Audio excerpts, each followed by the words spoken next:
to share with other parents, and we'll have that for them. Today we have 3 speakers. We have Nina Vieira, we have Stephanie Berhorst, and we have Megan Shipley. Hold on just a second. I can share with you my next screen, perhaps. Oops, no, we're not done yet. Okay, so this morning we're going to start off with Nina. Nina is a member of the CWCS board, so welcome, Nina. What we're going to do is we're going to have Nina speak. She's going to share her experiences as a homeschooling parent. I'm going to ask that you hold on to your questions till the end. So you may want to jot those down either electronically or on a piece of scratch paper, and then we'll have time for question and answer. So we've got Nina, then we've got Megan, and then we've got Stephanie, and we're going to follow that, that format. We'll have the presenters and then we'll have the question and answers. So I'm anticipating us being finished about 11. I will apologize if we go over. All right. Well, Nina, thank you so much. I'm going to mute myself. I'm here running. I'm monitoring the chat. So if you guys have any questions regarding I can't hear, I can't see, or having some problems, technical problems, I will be monitoring the chat as well. All right, Nina, the microphone is yours. Okay. All righty. Thank you. Hello, everyone. My name is Nina. I am a parent, of course, of Connecting Waters students. I have 2 of them. They are great kids. I have an 11th grader and a 9th grader, and I've been homeschooling now for 12 years. And somehow it's just flown by, as you will find. So I don't know if this is going to sound just random or not. I just put together some tips and things that we've done through the years that have helped us, been an encouragement, and I'm hoping that maybe they'll be an encouragement to you in some way as well. Because, you know, this homeschooling journey, it's a little bit overwhelming not knowing exactly what to expect. And even 12 years later, some days I just don't know what to expect, but we just go with the flow. We learn from whatever's going on and then move on.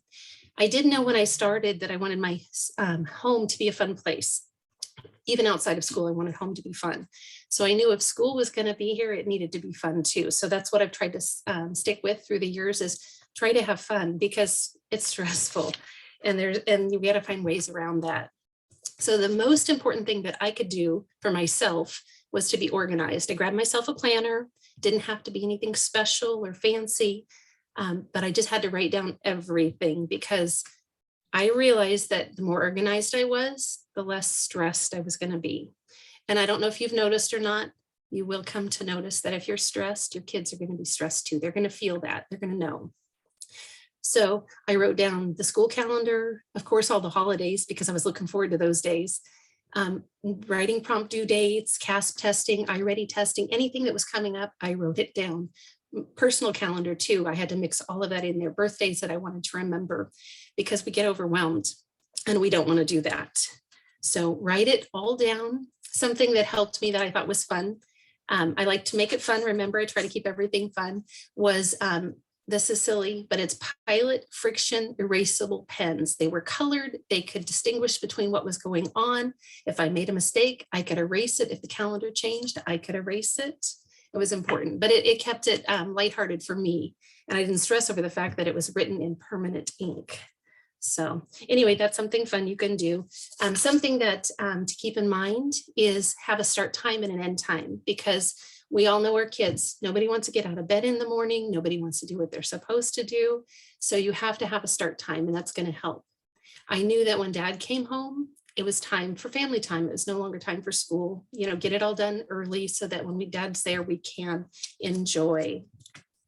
I tried really hard not to stress over things. Again, tried to have fun. I realized that it was my home and it was my rules. And there was important things that I had to accomplish, like getting the curriculum done, getting assignments in on time. However, like I said, my home, my rules. I didn't have to sit at a desk all day to do it. My kids didn't have to sit in that chair, sit at the table. They could do all kinds of stuff. We would snuggle together on the couch. We'd sit in front of the fireplace. That was a fun place to do math. I don't know why, but we sat together. We could go outside in the sunshine, sit at a picnic table. We just worked together, and I would ask lots of questions, and it would tell me that they're paying attention. Another fun thing that we could do is pajama day, and it was a reward day. We didn't want pajama day every day because then they would get used to it. Nobody would want to get out of bed. Nobody would want to get out of their pajamas, but it was fun for them. I had to realize too that it wasn't about me being a better homeschool mom than somebody else. It was about getting my children what they needed to succeed and to learn. And that was important because ultimately that's our goal, is to help our children to succeed and to learn. And like I said too, if you're stressed, your kids are going to know it. So do what you can to keep your own stress levels to a minimum. I learned through the years that learning builds confidence. You may not think that something as silly as a PE class is going to build confidence, but I realized that the more I got them out of the desk, more than, get them away from the books, get them involved, get them up, get them involved. That really helped. Through the years, we did horseback riding lessons, swimming lessons. My kids did karate. My son took Lego classes, which were super fun for him. He loved it. My daughter did sewing classes. She knew more about sewing than I did and encouraged me, to pick that skill up. She did ballet classes. They both went to science camp, which is a great experience. They're hoping now that they're in high school, that they can someday go back as a counselor. So that'll be fun too. My daughter struggled a little bit when it came time to write. She got, maybe fifth grade or so, she started to struggle just what do I say? How do I make it more interesting? So we found a class through Connecting Waters. It was the Iew Writing Class with Mrs. Silva. It was awesome. She loved it, still talks about it and still remembers it, what she did, because it wasn't just about writing. It made it fun. They did music lessons. They did my daughter at least did the oral language fair, which was great. It taught her to speak in front of people. I keep seeing those yays. Thank you. The math Super Bowl is something that she did that was fun and got her out of her comfort zone, that's for sure. And that's important. So I had to find out what motivated my children. And this is going to change. You're going to find something that motivates your children, and it's going to change the next year or the next 2 years. So when my kids were little, we motivated them with dimes. You could get a lot for a dime. They'd get their schoolwork done. I would reward them with the dime. It sounds silly, but it was motivating to them because they could use that as a reward. They could save up their money and get something at the end of the day. And as they got older, of course, the dime isn't going to make them happy, but I graduated to quarters, so they're happy about the quarters. It's funny, my son is still in high school and he still asks me, Mom, can I have my quarters? Can I have my quarters? But then you have my daughter who she's never been motivated by money. So she could care less if she gets a quarter. As a matter of fact, we had a little time a while back where we were struggling with getting some Spanish work done, and I'm trying to find out what motivates her. How are you going to get this done? I got to find something to motivate her. I found out it was shoes. So you never know what's going to motivate your children. Just keep trying different things. Even if, a little trip to the grocery store could be very motivating if they get to pick out a treat, if a job. So all of those things are fun. We did a lot of field trips. We used to go to the Monterey Bay Aquarium homeschool days. That was fun. We took a trip down to Legoland one time. It was a family vacation, of course, but we have to add some school in there. So we went to the History Museum in LA. And those kind of events like the zoos and things like that, I would use them as learning tools. I would tell my children ahead of time, pick out your favorite, whatever, and take pictures of it. You can learn about it. And I'm sorry, it says my internet connection is unstable. Checking about it, or checking it out. I would use those as learning tools, and I'd say write about it. So when we get back, they would have to write something about that and tell me about what did they learn. I may already know, it doesn't matter. It was what they learned that was important. So just some other tips that I've come across that have been helpful to me. Watch your listservs for class opportunities because there's lots of fun stuff for them to do. I looked at the vendor list a lot, maybe even a couple times a year. As I go into one year, I'd prepare for the next year because their interests would change. That's how we ended up with horseback riding lessons or sewing lessons or things like that. And if something is not in your area, there's no vendor for that, then go to a vendor, find somebody that something that you want to do, and see if you can set them up as a vendor or help them get that process started. So we don't want to ever say, oh, but it's not in my area. It might be a challenge and slow us down a little bit, but we can still find something fun to do in our area. I cooked a lot with my kids. They were learning fractions. They were learning how to follow directions, which is pretty important. They were learning life skills. Now that my daughter's older, she's in the CTE Culinary Arts class. And honestly, I don't know if she'll become a cook. She might, but she does have to feed her family. So I think that's pretty important. Do puzzles with your kids, play games with them. And my next thought is on special tools. And I wrote this down. This sounds silly again, but simple things. I was washing dishes the other day. I washed an ice cream bowl my kids had the night before, and there was this little tiny baby spoon in it. I don't know why eating ice cream with a baby spoon makes it more fun, but it makes it more fun. So through the years, I realized my kids have asked for, can I have a mini stapler, Mom? Can I have a mini notebook, Mom? Can I have a mini pencil sharpener? It's all those little things that make it fun for them in their learning environment that encourage them. And is it important? Do they have to have those things? No, they don't have to have them, but it definitely made it more fun for them. My son loved writing math in his colored erasable pens, the Pilot friction pens that I would use in my planner book. It would erase if he made a mistake, but he was happy and that made him happy. As they got older, I got him dry erase boards in their rooms and colored headphones because it made it more fun, not because they had to have a blue headphone, not because they had to have red, but it was certainly more fun for them. And that was my goal, make it more enjoyable, right? So something else I learned through the years is to rely on my ES for a lot. I know I meet with her once a month, as many of you do. She asked me for certain things, I provide them, but I had to start relying on her a little bit more when it came to motivating my children. Don't be afraid to ask her for help, or him if you have a male ES. Deadlines are coming up, writing prompts are due. Oh my goodness, Mom, I have one more thing to do. They don't really want to do it for me, but if I said your ES needs this by Friday, guess what? All of a sudden it happens, it somehow works. And of course, our ESs want our children to succeed, and our teachers want our children to succeed too. In my case, I've had my same ES for 12 years, so she's watched the children grow. So remember, you're not alone, and remember to ask for help. You could maybe friends that have gone through certain things, and you haven't experienced that yet, but you can definitely ask for help. There's lots of videos online for math.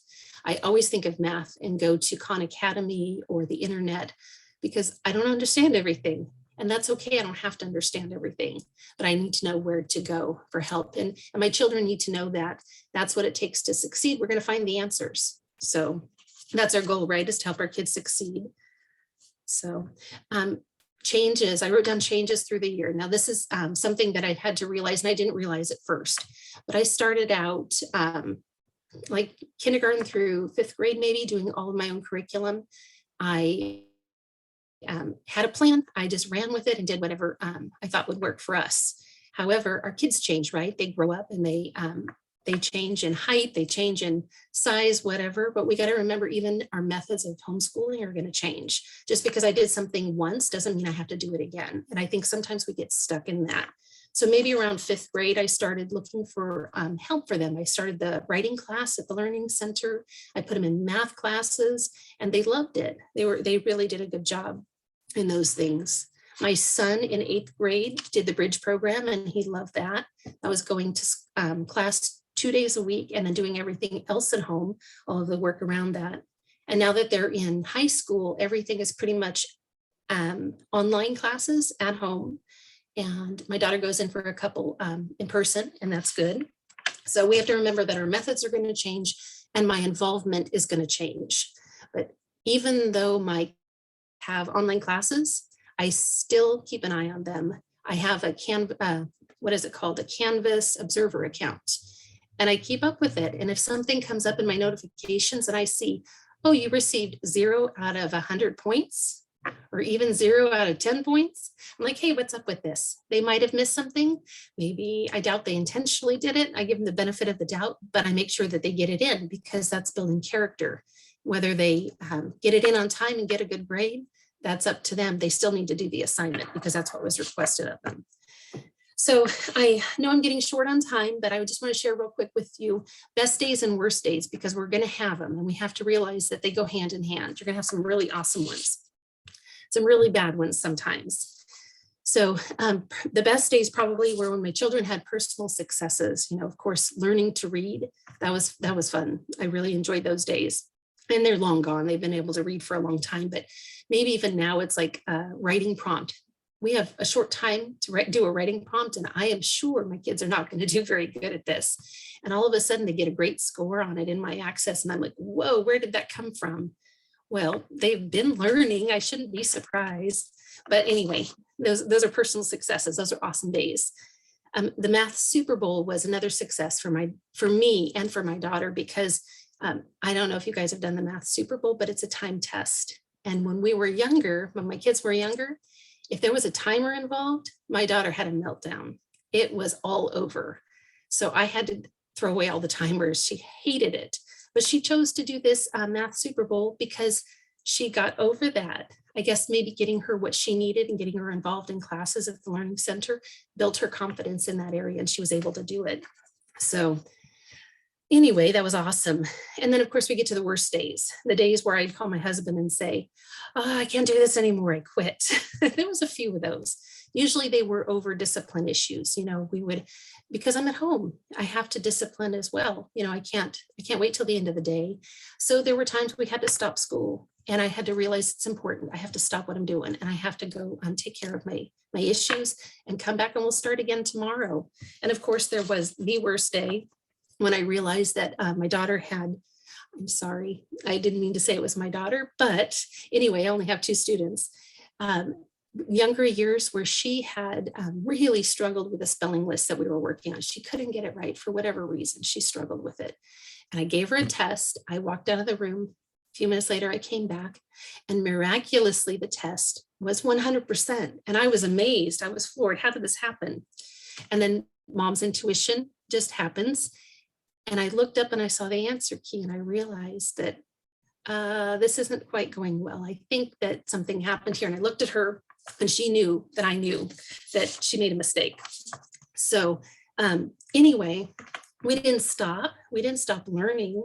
Actually, it was a learning experience for me, because I realized I must have been pushing the kids, and I didn't even realize it. But I tried to teach them after that it's not 100% score that counts.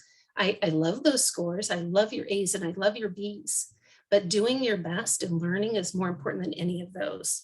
So anyway, we learn from it, and we have to remember our goal is to help our children to succeed, right? And to get them what they want. So I had to look at my methods and see maybe it needs a little bit of a change there. And I'm going to end with this because I'm sure I'm out of time, but my kids and I were doing a puzzle, something as simple as a puzzle. So we have this box in front of us. We're dumping all the pieces out on the table, and I'm staring at the box, the picture on the outside. That is my goal, is to finish this puzzle and make it look just like that. So we're going to look at the big picture and then hopefully accomplish that goal. But when we started with the easy stuff, right? We pulled out the borders, all of the straight edges, because you know exactly where they go. Easy stuff. Then we start tackling the middle, and we have to do it one piece at a time. And suddenly, over time, that pattern starts to emerge. You start to see something. It's starting to look like your goal. So we're searching for the pieces, and we pick something up and put it right in place. It just falls into place. The next piece we pick up doesn't fall into place. As a matter of fact, I can't find it, and I'm searching and searching, so I set it down. But a few minutes later, I pick up the same piece and I turn it around and I look at it from a different perspective, and all of a sudden it fits right where I was looking for it to fit. And it was there all the time. I just didn't realize it because I was looking from the wrong perspective. So that puzzle was a lot of work, but when you look at the goal, you look at the picture on the box and it's all done, it's rewarding. And I kind of felt like, oh boy, that's what homeschooling is.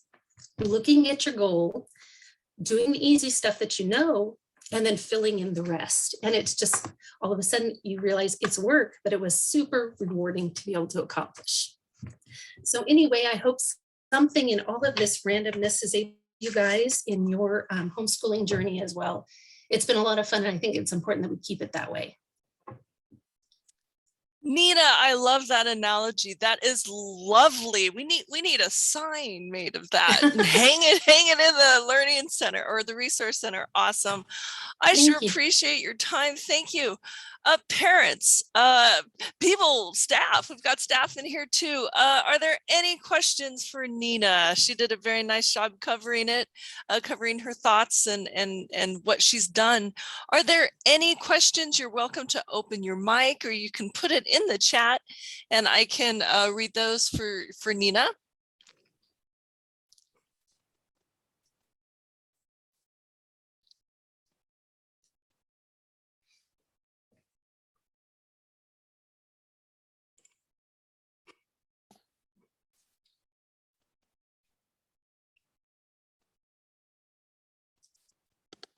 So just looking through everyone.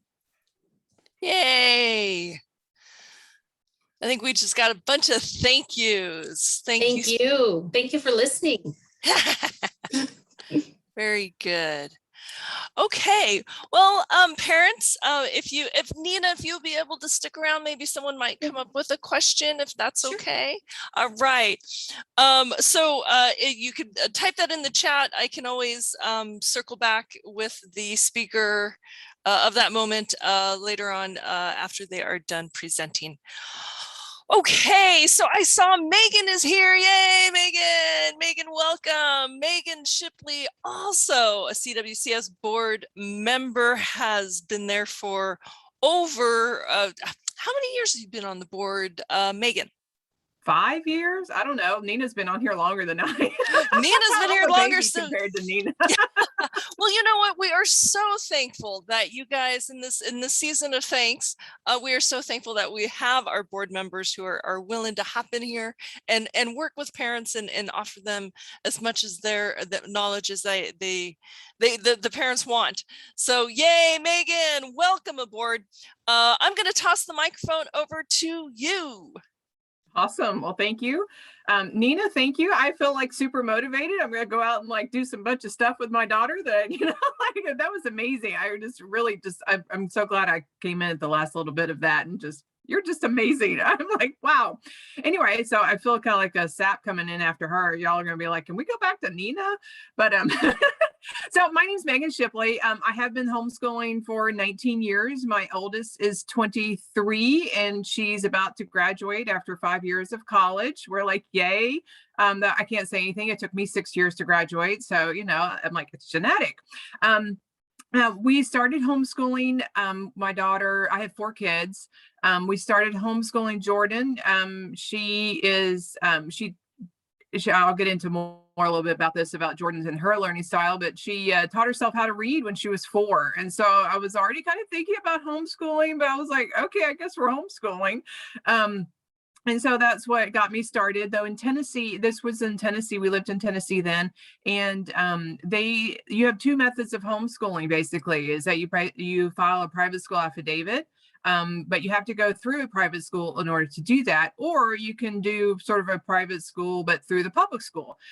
There was some support, emotional support, strategic support, but there was nothing like connecting waters there. You didn't have an ES come alongside you and guide you and teach you and make sure that your child, sort of be a mentor to you, and like we do have here. And there was absolutely no educational funds that you could use towards classes. So nothing that awesome in Tennessee. So I was on my own.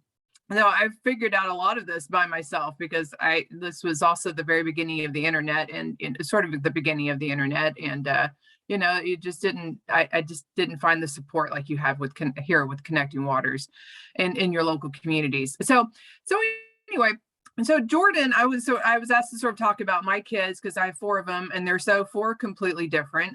So my oldest is Jordan. She was an auditory learner. I figured that out really early. I could hear the TV. She'd be watching TV. I'd be in the kitchen cleaning, and she'd come running in, and she would repeat the commercial for this toy that she just saw word for word to me. Like, she was just like, this is the first time she's heard this commercial, and she's running in word for word. And I'm like, wow, okay, that was pretty impressive. No, you can't have that toy. So so we figured out really early with her, she was very auditory. And so, and that was, and so that, and because of her, so it had how she taught herself how to read was that her great grandmother, who was, sort of a younger lady at the time, taught babysat her for several years when she was probably from like newborn to 4, and read to her a lot. That was an amazing thing that she did with her. She constantly was reading aloud to her. So when we were sort of playing with the idea of homeschooling, I taught Jordan some phonics, and we probably did 2 or 3 weeks worth of phonics. And she like comes out to me asking me like this, she comes out to me and she's been reading to herself. And it's like, so once she saw all these, like she knew what these letters, what sounds they made, she was able to be like, oh, well, I remember that. I remember that. And so she pretty much taught herself to read. She taught the 1 + 1 was 2 for her. And so that was another benefit of her being auditory. She taught herself to read. That was a big struggle off my plate. And so my second one, she came along and I'm like, okay, Jordan was really easy. This is going to be easy. Kira she was a kinesthetic learner. She had to move in order to learn. And this was, I was like, I'll never forget sitting on the sofa, and we've been doing phonics for 3 days, and I'm crying, she's crying, because it's like she's never heard it before. I'm like, we just covered this yesterday and the day before and probably last week as well. And I'm just like, I just don't know what to do with her. So I started thinking about what Kira does and how what things that she likes, and trying to do some research and talking to people. So I put up letter signs around around the living room, like the vowels. I'm like, okay, so I would say "ah," and she would have to run and touch the A, and then I would say "eh," and she'd have to run and touch the E. And so sometimes she would get it wrong, and I would, guide her, and then she would make those same sounds for me. She would have to give me a vowel sound, and then I'd go and touch the letter, and she was like, oh, she wasn't expecting me to touch that letter. So that was it was a game that we played, but that was how I taught her beginning phonics. And after we got sort of the basics down and blends down, she was able to, we could sit down and have normal phonic lessons after that. And she loved to read. She became an amazing reader, but that was like a hurdle that we had to figure out. I also taught her skip counting and math that way. We did hopscotch boards on the driveway. I put a wipe off board in my bedroom, and she would jump on my bed while I did math on the hopscotch board. I mean, on the wipe off board, sorry, not the hopscotch board, but that was sort of like, we had to develop her foundation through movement. And that took a lot of sort of crazy creative thinking. And that was like really weird for me, because I'm like, Jordan was so easy, Kira was not. But I learned so much, and she learned. And so that was an amazing experience. It was like the light came on, like, wow, like how would she have done in a traditional public school? I just don't think she would have done really well. And that was just like, I'd always sort of doubted with Jordan. Jordan was like, she would have done great, probably. She was, but Kira would have really struggled. And so that was an eye-opening for me. It was just like, okay, I am doing the right thing. I am, and those moments when you have them throughout your homeschooling journey is just, they're like, wow, okay, because they help with the bad days, because they are going to come. Everyone has bad days, and you're going to have them. And I had a lot, and we survived. And so that was Kira. So then I had Joshua. His learning style was obstinate and stubborn. I don't know if you have any kids like that. He was mine, and it went all the way from, kindergarten to 12th grade. That was he really didn't have a learning style.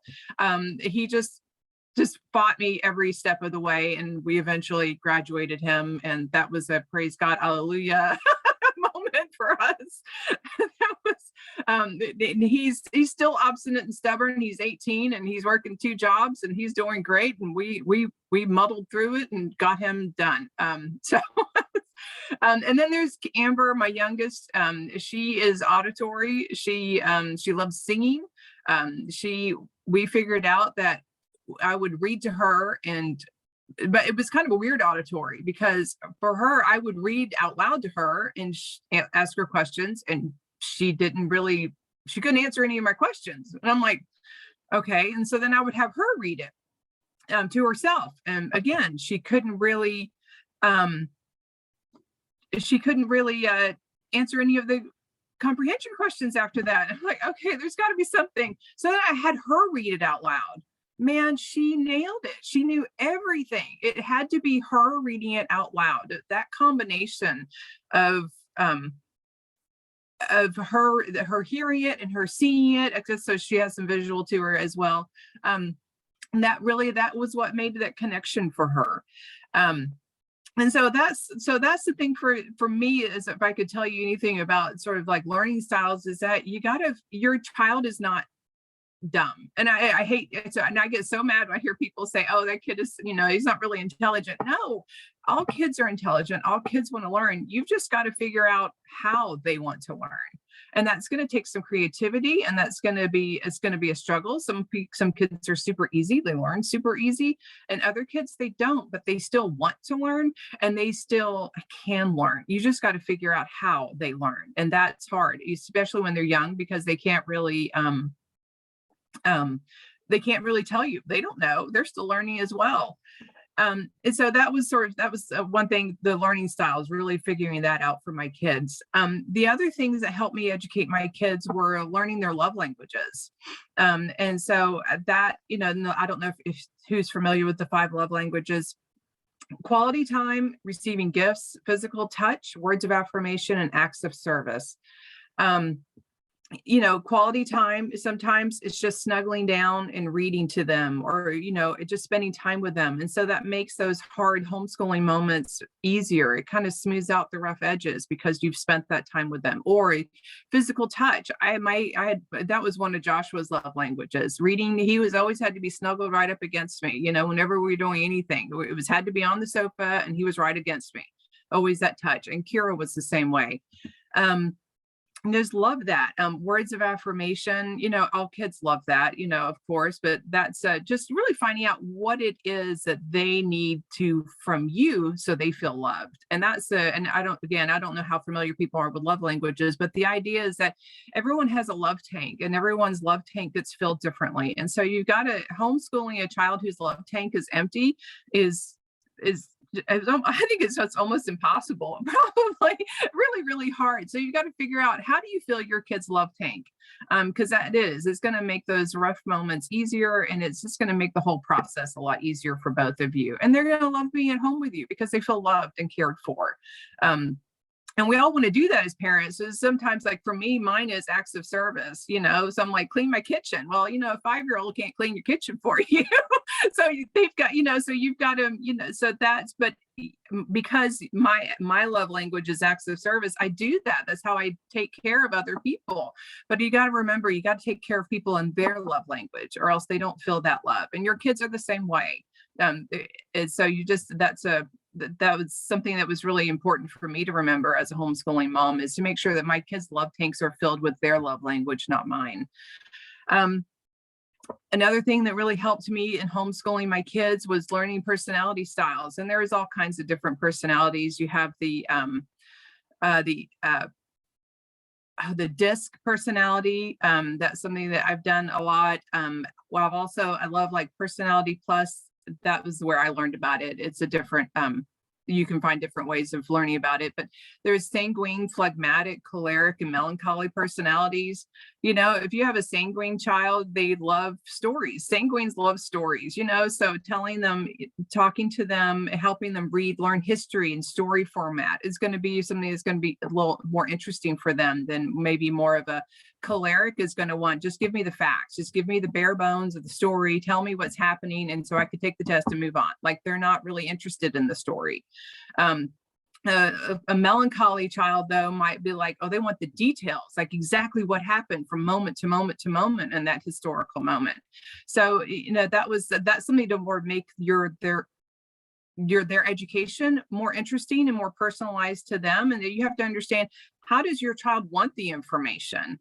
Phlegmatics, they're sort of laid back, they're like, whatever you want to do, mom. They're the ones who don't have they don't want to choose their own curriculum. They're like, whatever, I don't really care. And so that's going to help you taking your child's personality into account when you're choosing your curriculum, or how you present that curriculum is going to make a difference in your child's enjoyment, and how they and if they're having fun, like Nina. I love how Nina was like, have fun. That's going to make it easier. We learn so much more when we're having fun. Now, not everything's fun. I'm sorry. Not every, I think algebra is kind of fun, but a lot of kids don't. So, it's going to be, sometimes you just have to bear with it and you have to push through it, but making it a little more fun, making it, suiting it to them and how they learn a little bit it's going to make it easier for you and for them. The other thing that I learned a lot when I was in my homeschooling journey, and I've changed, my kids have changed, was the different homeschooling methods. I started off with classical, the well-trained mind method. There was a lot of memorization and discussion with your kids. My big takeaway from that was chronological history. I love chronological history. That was made so much sense to me. And so there are different curriculums that have chronological history, and they also did the science chronologically with that. That just, I don't know, that just really clicked with me and my kids. But then as they got older, we became a little more eclectic, which eclectic is just basically you find the curriculum that works best for you. And that works best for your family and works for me. There are certain super parent intensive that required a lot of prep. I was just like, yeah, sorry, I cannot do anything that requires a lot of prep. I've got 4 kids. That just was not something. And once I figured that out, I stopped looking at curriculum that required a lot of parental prep. And then there is also the Charlotte Mason, really high, intense focus on making sure your kids are reading quality literature, lots of reading and discussion, and there's emphasis on nature. And so if you love spending lots of time outside with your kids, doing, some of the adding to your science curriculum, through with Charlotte Mason methods I think would be really fascinating. I wish I had done more of that when the kids were little. Montessori is going to be very much a hands-on. You're going to do lots of experiments, science experiments. I love doing science experiments. I think kids learn so much, and seeing those critical thinking skills, come and those eyes light up when something cool happens is always fun. So Montessori, this is probably more elementary. I don't think Montessori works so well with older grades. And then there's unit studies. Everything is centered on one topic at a time, your history and your science. And, and there's just, that's a really neat way of doing it. It makes it more interesting and more fun. That's one of those that requires a lot of parental prep. So I was like, yeah, I never did unit studies. We're just going to go. So those are things that I did. Sort of to help me in my homeschool journey, and to help connect with my kids and help make sure that my kids felt connected to their schooling. When they get into high school, middle school and high school, I start really asking them, like, what do you want to do? What curriculum do you want to look through? We would go through kind of Connecting Waters vendor list, and I would show them different things, and we would go to the library. And so I try to give them a lot of input because if they chose a curriculum, I'm kind of like, well, you're the one who chose it, especially when they get, as they get older. I'm like, you got to do it. You chose it. This is the path we're on. But if they really hated it, I would also change it. I did this one English curriculum with my girls, and they loved it, and they were phenomenal, just did great. My son hated it. It was absolute pure torture for him. So we went to, and I don't know if Connecting Waters still offers it. They used to, Michael Clay Thompson. And that was, and he loved it. He did great. Though they weren't the one thing I will say about the Michael Clay Thompson is that they weren't huge on punctuation. Maybe I missed that part of their grammar program, but we ended up having to do a supplemental on punctuation because Joshua would put like 5 commas in one sentence, and I'm like, dude, you got to stop. But you figure these things out, you find, and your ES, my ES was such a huge resource for me, and talking to her about problems I was having with the kids, gaps in their education, gaps that I felt like this is a gap. And, she'd be like, okay, well, we can do this or this, or she would reassure me like, Megan, it's fine. Your kids are doing fine. Relax. Like it's not, they can't learn everything in 12 years. This is what being an adult is about, is that you fill in the gaps of your education. And we all had them, right? Traditional public schools, private schools, homeschooling, you can't cover every bit of knowledge. There are going to be gaps. And that was the one thing, learning to relax, is that if I could, talking to new parents who are homeschooling, is breathe and relax. Your kids are not going to graduate high school not knowing the multiplication tables. Colleges aren't going to care if they learned how to read by the time they were 5. They're not going to, you've got to make sure that your kids stay on track. And that's what your ES is there to help you, is to make sure that your kids stay on track. You don't want them getting behind. But at the same time, you've got to, like, so for example, my Kira, she was my, the one who had, she was a kinesthetic learner. She really struggled with multiplication tables. Like, it just really struggled. Like, we would do flashcards and we were doing it, and her little brother was yelling out the answers before she was. And so that wasn't good for her. That wasn't good for her self-esteem. That wasn't, and it was just really struggling. It's a huge struggle for her. And so I was saying, that's like, relax. I decided that even though she was 4th grade, I think it was 3rd or 4th grade, she wasn't going to graduate high school without knowing her multiplication tables. That was where I came to. So I put up the multiplication table on the wall so she could reference it, so she could get through her math a little more easily. This was after, obviously, the point where they're supposed to know their multiplication tables. This was just doing the regular math, and knowing your multiplication tables makes it go so much faster because they're not counting on their fingers. You know what? Now she knows her multiplication tables. She's 21. She's in a medical assistant program. She's going to have a job when she graduates from this medical assistant program, and she almost has her associate's degree. And she's going to go into either physician assistant program or an X-ray technologist program when she's finished with her associate. So you know what? Yes, we cried over multiplication tables, and I don't know, we never did get through a set of flashcards with her, but she's doing okay. She's going to be successful. And so that was something I had to learn, was that I had to relax and not push my kids, because when you push them too hard, you're going to create problems. It's never going to be a good thing. So instead of pushing too hard, sit down with your kid, talk to them. Are you meeting their learning styles? Are you meeting their personality styles? Is the curriculum, do you need to present the curriculum differently? There is a way to connect the information with your child. And that's where our job as parents is to, and your ES, they can help you make the information connect with your child. And if you're having to shove it down their throat, something's being missed. Sometimes, though, I will say, I have to homeschooling for 19 years. There are sometimes information just has to be shoved down their throat. And I'm like, you know what? You and math may not be BFFs, but you still got to do it. And you still got to do, you got to make a C at least. Like, there's no failing math. Like, this is just something you're just going to have to do. And but again, there's ways to make that math connect. And that would be, a great time to talk to somebody in the math department. They have amazing methods of doing this that maybe you haven't thought of. So reach out, like Nina said, ask for help. Connecting Waters has so much help, so many different resources, so many great ESs. Sherry was a huge help for me. I talked to Sherry a lot of times.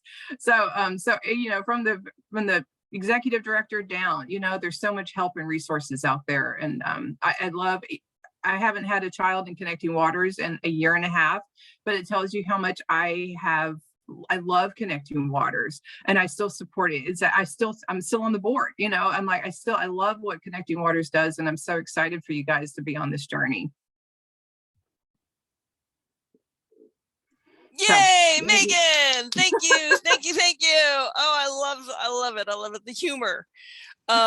You guys both, you and Nina, making it fun. Any questions? I see some comments. The love languages, John brought up love languages, fill the tank. Awesome. Ladies and gentlemen, any questions that you have for Megan, or maybe you thought of something to ask Nina?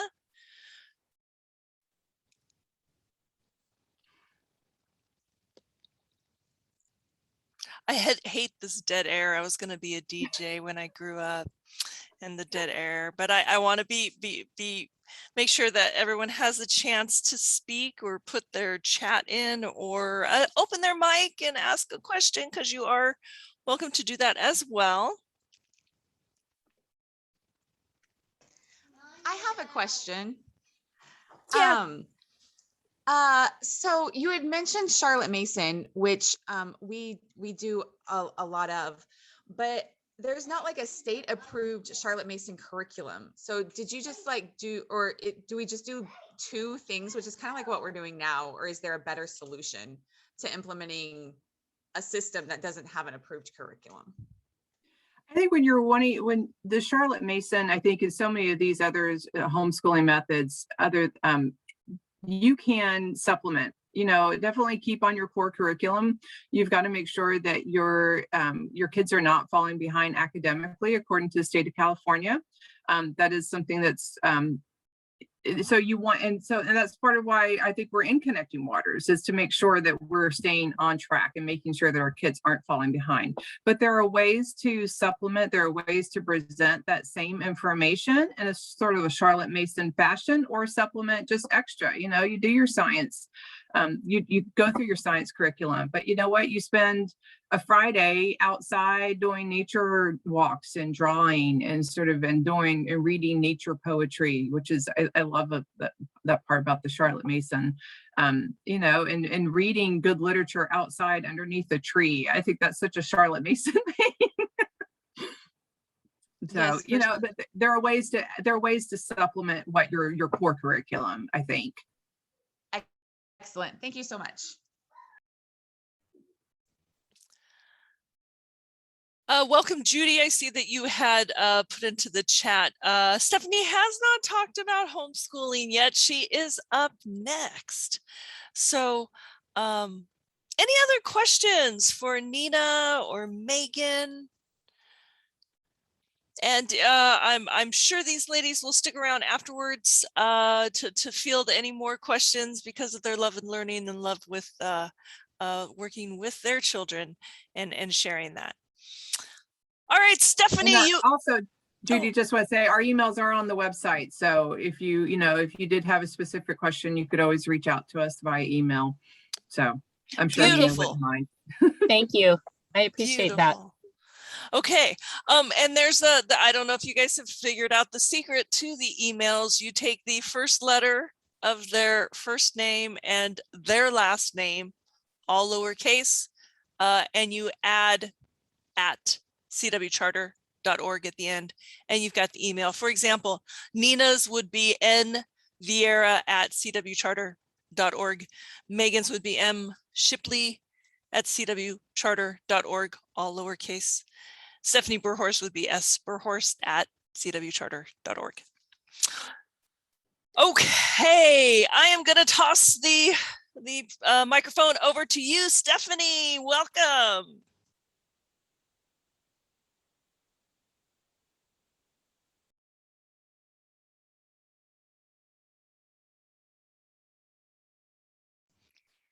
Yep, Stephanie, you're up. We can't hear you, sweetie.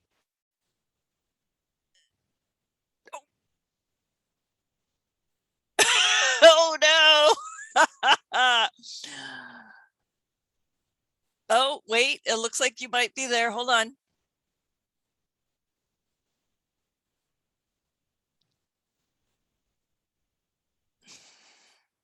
Okay, any suggestions? Anyone have any suggestions for Stephanie?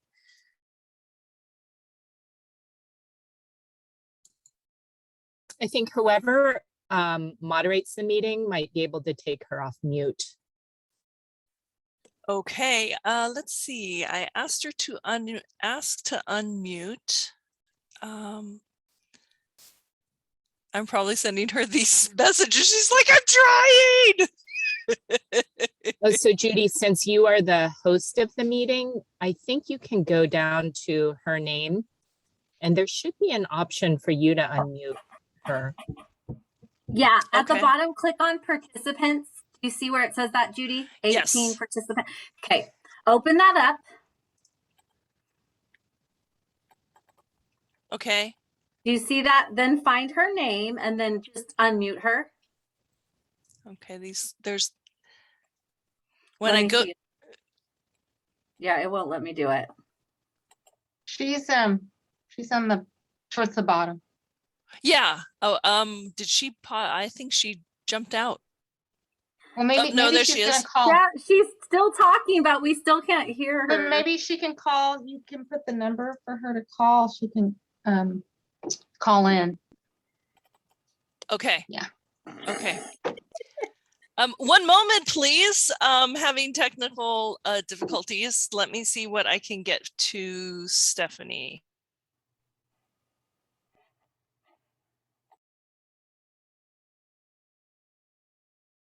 Okay, so how would I get that information to, or actually, maybe I'll direct her back to the invitation or the announcement. There's that information on there.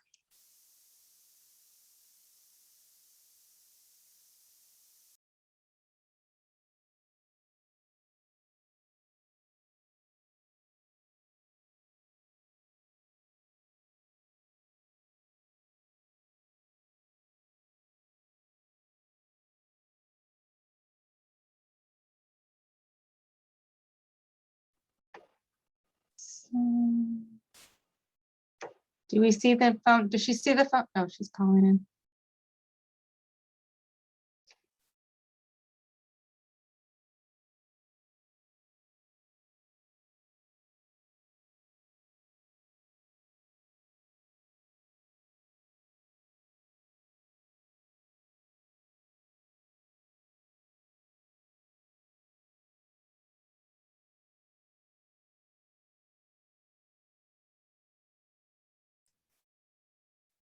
Okay, so Stephanie is going to try to call that in. So if you would please wait, I appreciate your patience as we work through this technical difficulty.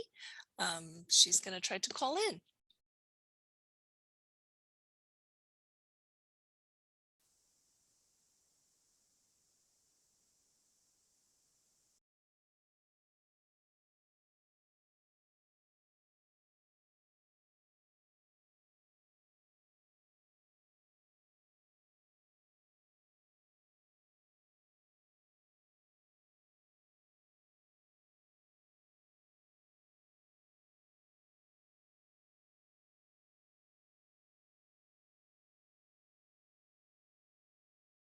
As we hear, as we see here, we're here, and I see that Jay Martin shared, I'm in my first year homeschooling. They are older students who are both in middle school, 6th and 8th. Is it common that at this point they are taking more online classes than being solely taught by a parent? Trying not to be overwhelmed, but the amount of subjects and parent planning that seems to be needed has me a kind of stressed. Did anyone want to hop in on that? I can, I'll give you my answer if that's okay. What I would think, I don't think it's unusual because my kids in 6th and 8th grade were also doing more online classes and some in person as well. I was doing less at home at that age, but I kind of felt like my kids needed more than I could give them at that point. But I still keep an eye on what's going on. I'm not totally disconnected from their learning, even though they have a teacher over them. I still pay attention to Canvas. I still know if something's not getting done. I still know, as they're progressing that they've turned in their assignments, and I still keep my eye on things pretty closely. But I think it's there's nothing wrong with online classes or in-person classes or moving away from doing it all yourself, because it does become a challenge, and sometimes they just need more than what we can give them. I would also like to add, I think this is your first year. It's hard. Homeschooling, everyone has this idea that, oh, homeschooling, you have hanging out, playing with your kids, you're teaching the math. It's hard on you. You're learning to manage a house. You're learning to manage 2 children's education, like you're right there. So I totally understand the being overwhelmed, been there. I don't know how many times, give yourself a break too. You're not going to do it perfectly. You never will, but you kind of like after 19 years, I figured that out, you know?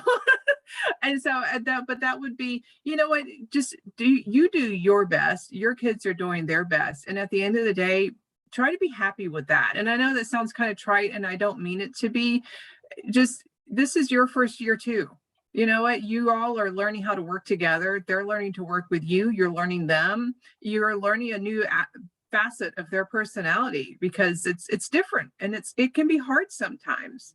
Really enjoy those moments when it works out really well and focus on those for those times when you feel overwhelmed and like, can I do this? You can. I promise. I did it. I'm not the most patient person. I made tons of mistakes. I have 4 good people at the end of it. And that's what you kind of like what Nina had said. Look at the pull back, look at the big picture, that it's going to be okay. And you're going to do fine. Talk to your ES. She's a great resource, but give yourself a break. You're doing great, Mom. Lovely, lovely. Thank you for those sentiments. Very good. I think we've got Stephanie back. Am I to understand that?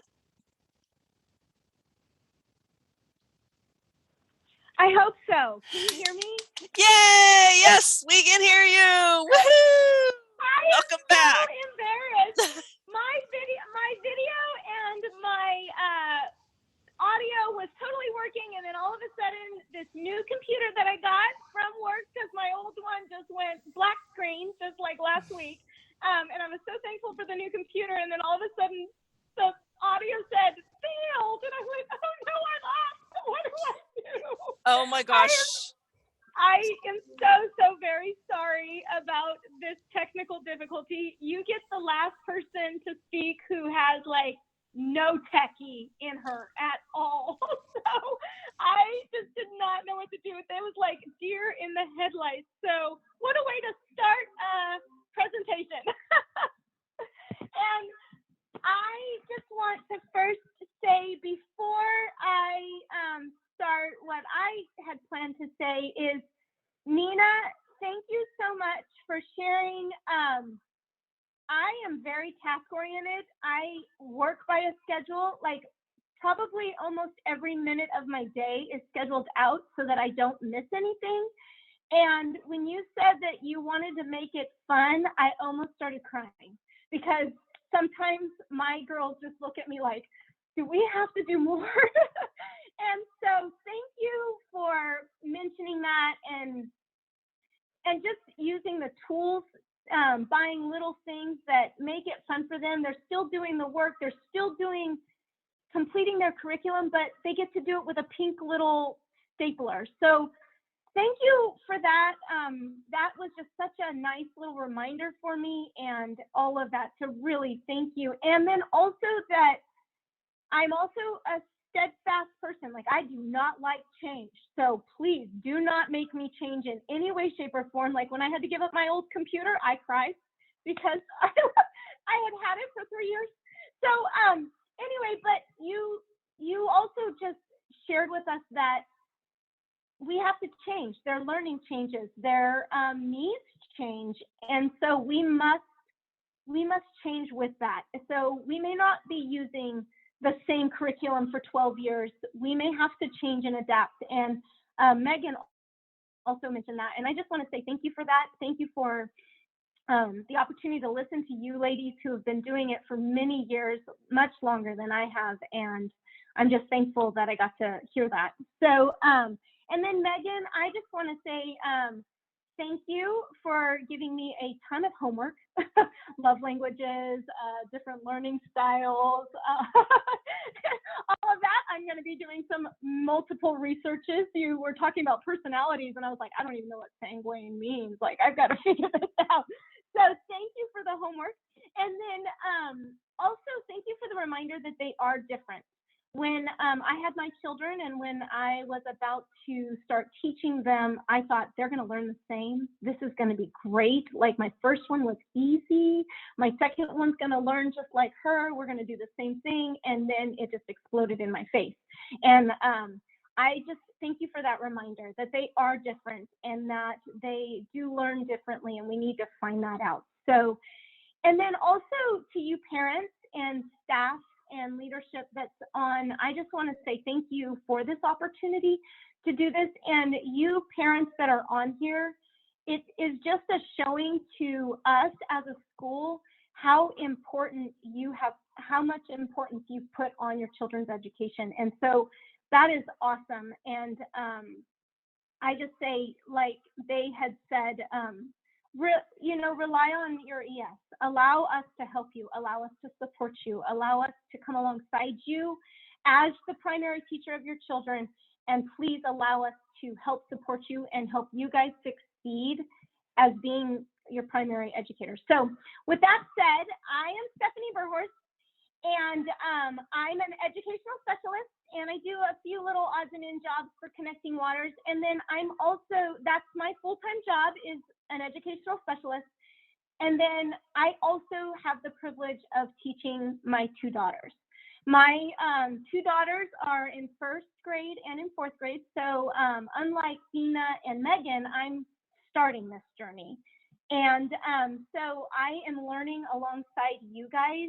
When I'm a homeschool parent, I'm learning alongside you guys. But my full-time job is an educational specialist. So I'm, as you know, I'm the credentialed teacher over my family. And I'm going to be talking, and because I'm a list person, I will be sharing kind of my priority. I will be talking about having a plan, and I will be talking about flexibility and grace. And then I'm also going to be talking about the nitty-gritty, as it's okay to work in a mess sometimes. So, because my job and leadership is here, but my job is probably about a 40 to 60 hour a week job whenever it comes to that. And then I, on top of that, teach my children. And so on the one hand, I love my job because it does give me the flexibility to work alongside my children as I'm working. But if you are a full-time worker, or if you do have a job, you need to realize what your priority is. And I have to remind myself on a daily basis that my priority is my family. I do need to get my job done, no question about it. I need to work and I need to get my job done. But the priority in what I'm doing and why I'm doing this work is because of my family. It allows me to work with my family and really be a part of my daughter's life and education while I'm helping contribute financially to my family. So I appreciate this position that I'm in, because not a lot of jobs allow moms and dads to come alongside their children. But we do have to remind ourselves that our priority is our family. The next thing I want to talk about is having a plan. So if you do not go into homeschooling and working with a plan, for me, I'd be lost. Nothing would get done. And so I had to come alongside not come alongside, but I had to sit down and I had to put my job and my daughter's education side by side and say, okay, how are these going to work? So with that being said, you must have a calendar. Now, I tried all different ways because I want the best, most efficient, most effective way for me. So I bought one of those really pretty happy planners. Oh, they were so pretty with all the stickers. And this is where I'm thinking, oh, it'll be fun. But you know me, I'm not a lot of fun. I'm task-oriented. So I tried to write everything down in different colors, and oh man, I was going to make it work. It did not work. It was a disaster. So if you're like me, maybe the written calendar is not for you. Like I said in the beginning, I am not techie, but I love that Google Calendar. It is quite amazing. So you just put everything in it and you can highlight it in different colors. So I have my daughter's education in one color, kind of shaded differently because they are different in their education, first and fourth grade. I have what I have to do in another color. I have what my husband has to do even in another color. If we get to come together at all as a family and do different things, that is one color. So this Google Calendar has just revolutionized my ability to make sure everything gets done. I don't know if there are other types of calendars out there online, digital calendars out there online. All I know is about the Google Calendar. So, but if you find one of those calendars work for you, then just jump in because it's pretty amazing. And so I put everything on that calendar. I mean, I even put my alone time on that calendar. And from like 4 a.m. until about 8 p.m., it is full. And I know exactly what color goes where. It does take prep, but it is worth every minute of prep because I look at it and I say, I know exactly what I need to do in that moment. Now, some of you may be like, oh, wow, that is just way too much. I can't do that. The written one may be for you, but you must have a plan. You must have it written down, or you must have, however it works for you, like Megan said, the different learning styles, however your organization works for you, but you must have a plan. You must look at your children's curriculum and say, okay, where do I need to go with this? You must look at your job and say, okay, what are the things that I must get done? And those things need to go side by side, and how can I connect those? So for me, the Google Calendar has helped me with that. The other thing about having a plan is lesson planning. I make sure that for me, every Saturday morning when I get up, I make coffee first. And then I sit down at my table with both of my daughter's lesson plan books, and I plan out their week. And I say, okay, this is exactly what they need to get done in language arts on Monday through Friday.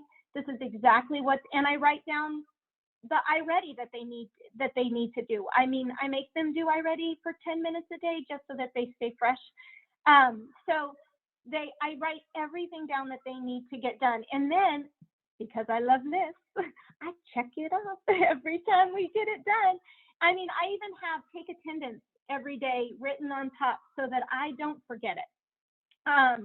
Like I said, I'll write it all down. Now, it's so funny that I love Google Calendar for my life and my job and my, where my girls are at, but I love the lesson plan book for their curriculum.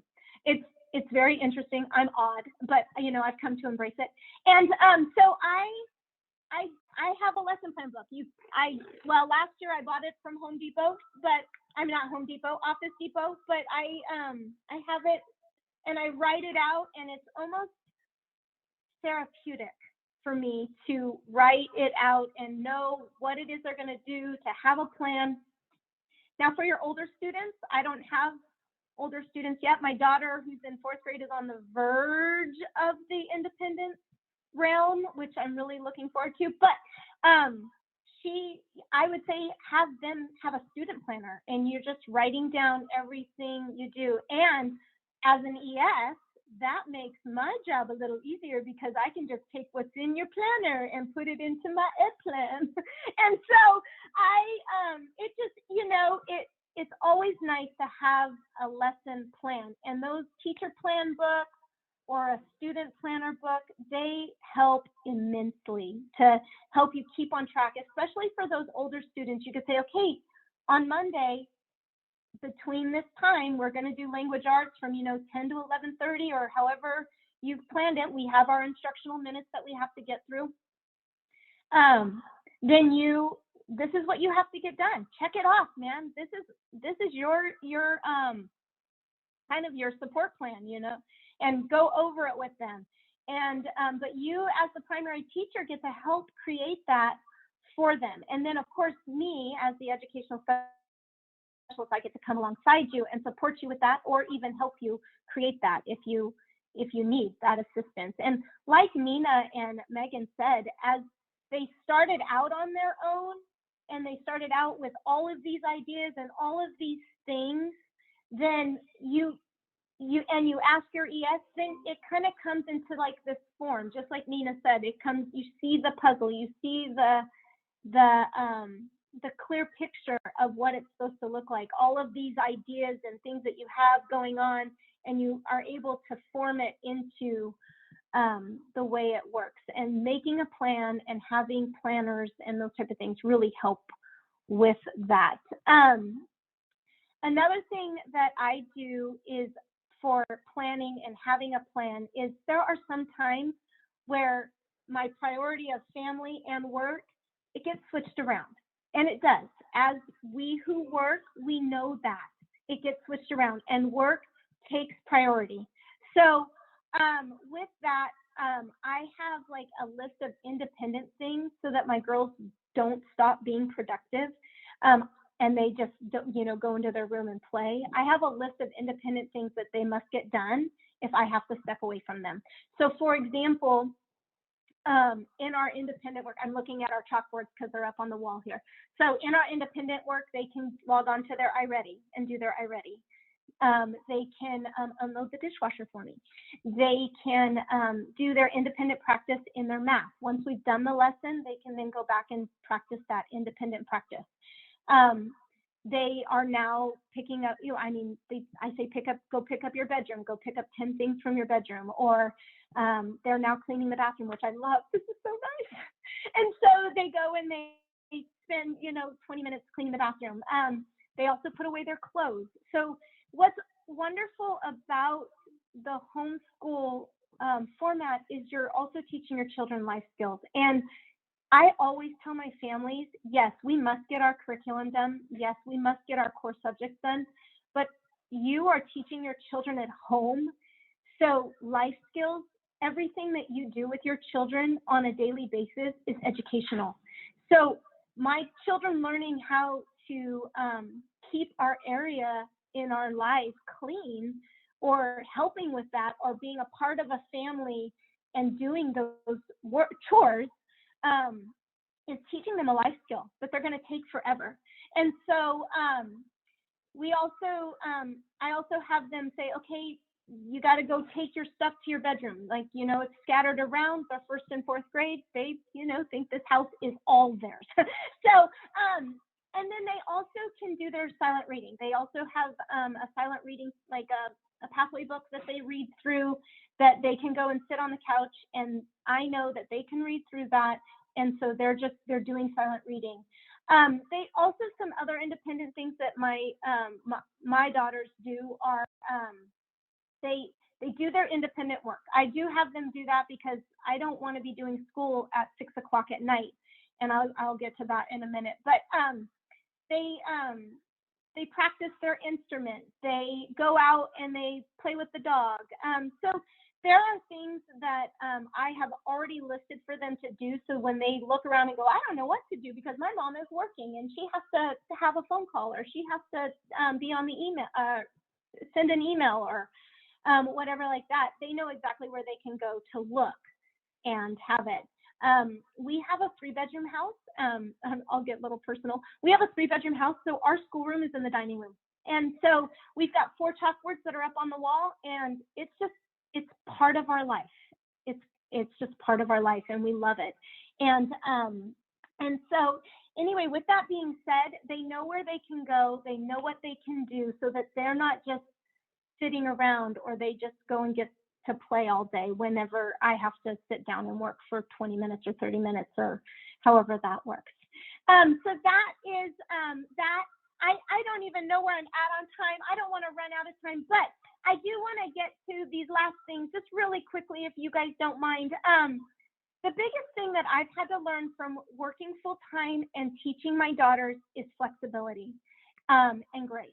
I call flexibility grace sometimes, because I need to give them grace and they need to give me grace, because we're in this together, and there are just times that mommy has to work, and so they have to be self-learners and on their own, and it's going to tear at you. I do have to let you know it's going to tear at you, but we must allow ourselves flexibility and grace. And with that, I try to use I am a loud person, but I try to use a quiet voice because when I am gentle and when I am quiet, I've noticed, and I think it was Nina who said that if they know you're stressed, or if you're stressed, they're going to be stressed. And so I have realized tangibly that quietness and gentleness, it allows them to become quiet and gentle, and they don't get, mommy's at work, I have to do this. So I have to remind myself daily of that, because like I said, I am a very task-oriented person, and if I can't get all those tasks done, my life is in shambles. So I do whatever I can, those little tricks that I can do to calm and make myself be like, okay, quiet and gentle. And then I have learned that we shift gears quickly. And sometimes, like, I'm teaching my daughter a math lesson, and I get a phone call and I have to take it because it's one of my families, it's work. So I have to finish up with the problem that they're on, and then I have to tell them, okay, go look at that independent chart while I take care of this. And I know that there is time in that, but we work, some of us and most of us work in an urgent job. It's like that thing needs to get done. So so that is with that. Another thing about flexibility and grace is that in my curriculum, I've decided to do social studies and science together with my girls. And I know Megan mentioned it when Tramilla, when she talked about wanting to do a non-standards aligned curriculum. How I get my daughters to learn their standards because I do social studies and science together, I have them do their core skill workbooks in their grade level, so that they're getting they're getting their grade level standards, but I'm still able to group them together to teach them social studies and science, because if I didn't do that, I wouldn't have time, because I'd be doing 2 different grade levels. And so for social studies and science, I group them together. Another thing with flexibility and grace is that as a full-time worker, and I've told my girls this, and I've told my husband this, is that sometimes we have to do school on Saturday. Sometimes, and I get emotional because I really want my family to be a priority. So, but sometimes we have to go past May 20th, which is the last day of school. We have to do school in June, and to get the stuff done. And with that being said, I do have to say that June happens to be my favorite month to teach my children because I'm not working. So it is really nice. But it's because I can focus 100% on it, and it looks like what, it would look like if I didn't have a full-time job also. But with that being said, I have to be flexible in the fact that, okay, my school year or my school week is not going to be Monday through Friday, 8 to 2 or 8 to 3 or whatever. It may be Monday through Saturday, and we may get a good 2-hour chunk here because we start school at like 7 before I go to work at 9, and then we get a chunk here. And so my girls have learned to be flexible in that. And then I just want to say, being a very steadfast, very task-oriented person, I do not like messes. I am clean. Everything has a spot. But I have had to learn to be okay with a mess. And because when you work a full-time job and you teach your children, there's not a lot of time to do dishes or laundry. So those things tend to get pushed aside. Now my daughters are helping me with those things these days because they are getting older, and I've taught them that, to be a part of a family, you have to do chores. But I do quote this a lot. It's from a wise proverb, and it just says, where there are no oxen, the manger is clean, but abundant crops come by the strength of the ox. And so you are building a family. You are working. You're also trying to support a family. So if you are a full-time worker and you are a homeschool mom, you are building your children's education. You are building their character. You're building their life skills. You're building them to become these productive citizens. But you're also supporting them financially. And so you have to remember that there is going to be a mess, and it's okay. It's okay that if the breakfast dishes and the lunch dishes touch each other, it's okay. And I had to learn that. I had to learn that it is okay for those things to happen, and that if, you know, my daughters have to go get a clean pair of shorts from a basket of laundry opposed to in their drawer, that they're still getting clean shorts. So anyway, I just want to encourage you with that because I had to learn that. And so when you are working and you are teaching your children, the biggest thing is you just need flexibility and grace and a plan.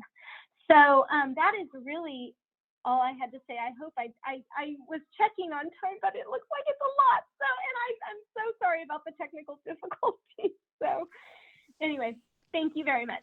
Yay, Stephanie. Thank you. Thank you. I have something to say about technology and indoor plumbing. You know, technology is a lot like indoor plumbing.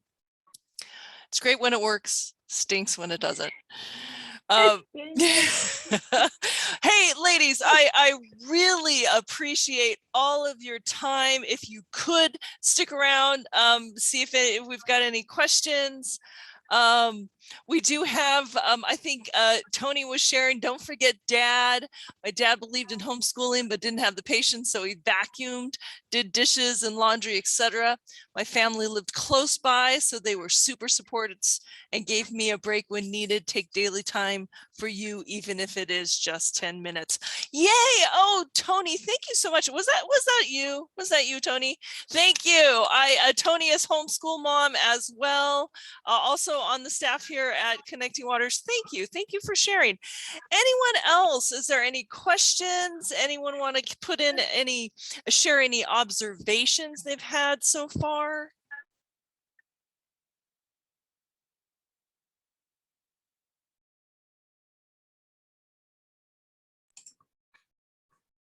Judy, this is Nina again. I do want to share one thing in listening to these three ladies. Well, me being one of them, it just is so different. It's interesting to realize that it's so different. There is no set picture for everybody's homeschool. We get to do what works for us. Our families are different, our children are different, and we do what works. We find what works for us, and that's awesome. I love the opportunity that we have to do this. Absolutely. Absolutely. Very good. Very good. I think we've got a hand was raised. I think I might have missed it though. Go ahead. Yes, Brandy. Brandy, go ahead. I just appreciated all three of your examples and what you shared. Sorry, had to calm them down for a minute. I appreciated that. And I don't know the other two ladies, but we're one of Stephanie's families that she takes care of. And I have to say that we appreciate everything she does. You can see her organization. I've talked to, unfortunately, other moms who have been in Connecting Waters and they didn't have as supportive as an ES, but what we've gotten from her we're on now 4 years of homeschooling, and she's given every last minute of support that I've needed to keep going. There's been times where I'm like, I can't do this anymore. And she just pops right in and supports us and helps us see that we can keep doing it. So I appreciate when we have the ESs that you guys find and put their so much effort into it, like she brought out the sacrifice. We appreciate it. Yay, Stephanie. That's wonderful to hear. Thank you for sharing, Brandy. I think this is Tony. I think what I've found going from a Connecting Waters parent, and before I'm done with the last one, becoming a Connecting Waters employee, is that we've seen the value of what we get with Connecting Waters. I mean, I homeschooled on my own. I homeschooled with different charters, but since 2002 till the last one graduated in 2014, Connecting Waters met the needs of all 4 of my students, including my youngest, who's an autistic, high-functioning student who blossomed and graduated, not just getting a certificate. So all the support with your ES and the administration, the teachers, and I could go on and on forever, as you guys all know. But what you see as a parent is what makes you stay positive for the school, and we want it to stay open because we know how important that flexibility and that need is. And that's what you're seeing Nina and Megan and all of us still involved with the school, because it is that important. We saw the value for our children, and we want everyone else to have that option. Beautifully put. Thank you, Tony. Awesome. Wow. Yeah, I didn't realize you've been with Connecting Waters for so long. My goodness. Founding member. Very good. All right. Anyone else? Any other questions? Any observations as we wrap it up?